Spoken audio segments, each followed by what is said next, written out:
Hello, and this is the Orc Tactical Team, and what we're going to be talking about today is dwarves. I got a whole bunch of questions in talking about a whole bunch of different things, such as, how do you protect your war machines? How do you make sure you don't get flanked? How do you deal with fear? How do you not shut down shooting lanes? All these things, and really, when I heard all these things, it came down to one thing: how do you do your dwarf castle, and how do you do dwarf formations? Now, for those who don't know, a dwarf castle is the idea where usually you're going around a hill or something like this, and the idea is to set up a defensive line all the way around so they can't break through and go to your center.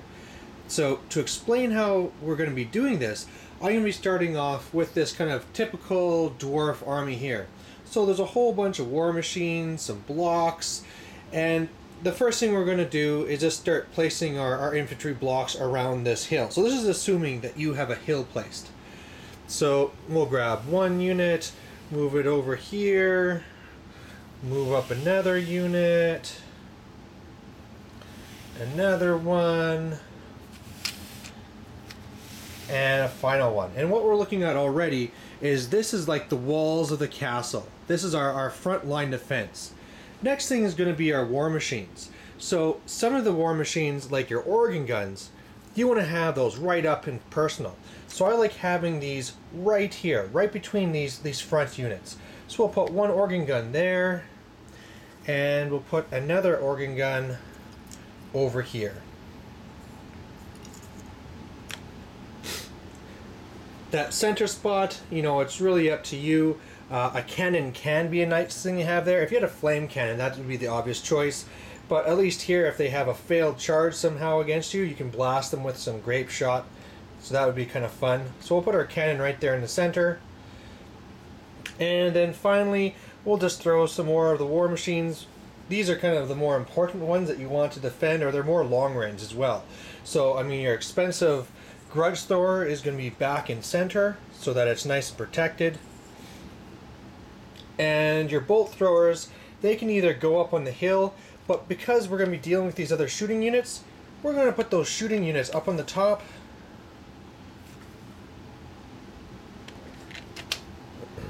And now we're looking at something like this. So our dwarf castle has a strong wall, the forward war machines have been placed, and then up here we're guarding our more fragile shooters on our expensive machine. And then these ones here, really a bolt thrower for dwarves can be really cheap points wise. So either you can just place them at the end, or you can just go all the way to the other end of the board and say, okay, if you really want those 45 points, come and get them. But for now, we'll just put these here. And then the other one on the far side. And the nice thing about having bolt throwers on the flanks is then, of course, you can go for a flank shot on knights or something like that. Alright, so here we have our classic dwarven castle. So, line all around, all protected. I don't have characters here yet, but your characters would be more in the center to cover the leadership bubble all around. And the main thing, one of the questions that I said there was, how do you protect these war machines? Well, obviously your ones behind your line are safe. The ones in the front, the idea is that if they ever came up to challenge them, these blocks are not going to allow anything through, so that a unit of fast cav doesn't have room to get in to charge them. So that way they're protected. Another way you can go to protect them is before the game starts, and things like the organ gun, it can't really shoot first turn. Well, what you can do is that your units can start off a little bit more wide.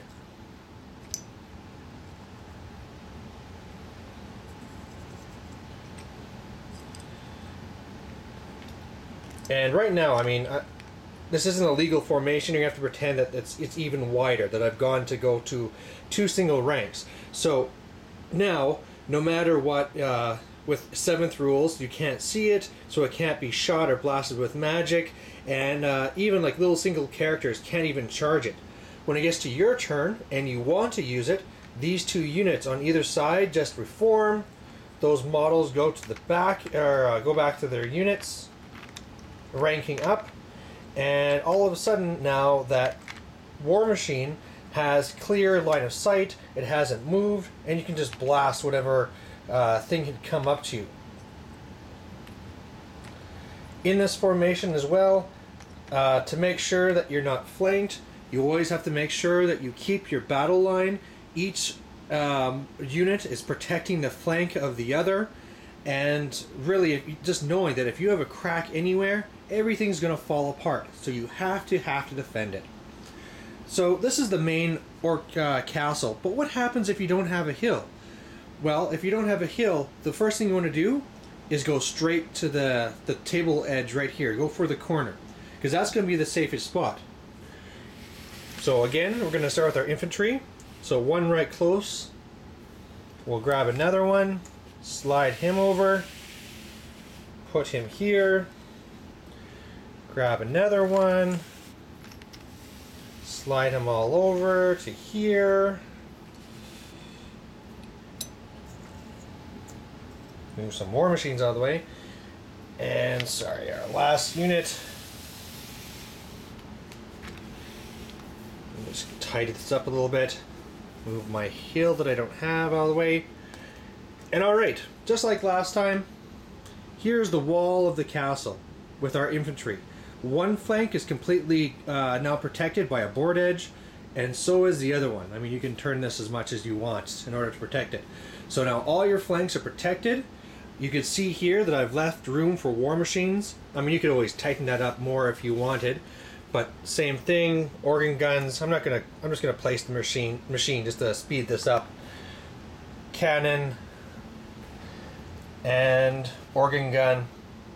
And the next thing you're gonna have to ask about is, okay, well, when we did our one with the hill, we did our shooters, right? Our quarrelers and our thunderers are up on the hill. But we can't have a hill anymore. Nothing's back here. So what we're going to do with this? Well, one of the things to remember is that a unit of quarrelers to dwarves is almost like a throwaway unit. If it loses or if it gets destroyed, it's not really any big of a deal. So what we're going to do is we would place it more in the front. You know, you can maybe go 7 wide or something, just as long as you're not blocking the war machines. And you'll be shooting with them, and then as soon as anything comes, you flee with them just like a baiting unit. They run over, go into the pocket, and rally. And then it's just points saved anyway. And if they die, really, it doesn't really matter. Something a little bit more pricey like your Thunderers, you might want to place over here, going in a line. I just will leave it here for now. And then this way, when the opponent's looking at your list, you know, they know if they come for this unit, they're going to get flanked. So it's not even worth engaging that unit. And then while they're trying to deal with your castle line, they're just going to keep on shooting. And then another thing you can do is you can still put war machines back here. Now I know you might be thinking, you know, like, Malorian, you're crazy. What are you talking about? You have no line of sight. Well, if I go and add this crew just for effect, you can still make things work. Especially if you really carefully position the crew. So let's go and make them in a line like this. We'll move some things maybe a little bit back. I'm just trying to show better the idea. So the idea is that from this point here, it has line of sight through these lines here. You know, you have to kind of match these up right, but you're still giving yourself some shots. So when you know they're coming through here, you still have some shots of their big blocks. It's obviously a more limited line of sight, but the main thing is that this expensive war machine is protected and is still shooting. You also want to make sure that you're leaving enough room so that when this unit flees and goes through, it's not going to just jump off this and go on the board, that there's a spot for it to stop. And then finally with the bolt throwers, you know, you might want to put one cheap one here or over here. And then especially in this situation, this is one you might want to put one way up the other side of the board. So when they're looking at it, you know, your opponent's looking at all this army here, a 45-point bolt thrower here, and anything they really start sending at you, you know, it's probably just going to be a waste.